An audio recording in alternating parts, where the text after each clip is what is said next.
আসসালামু আলাইকুম এভরিওয়ান, সবাই কেমন আছেন? আশা করি সবাই অনেক ভালো আছেন। তো আজকে ভিডিওতে আমি দেখাবো কিভাবে আমি বাসায় শাহী রোস্ট রান্না করি।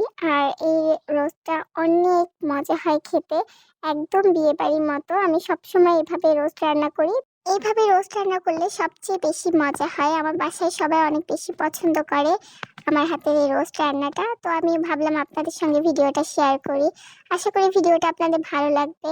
যদি ভালো লেগে থাকে তাহলে অবশ্যই ভিডিওতে লাইক করে দিবেন আর অবশ্যই আমার চ্যানেলটি সাবস্ক্রাইব করে রাখবেন।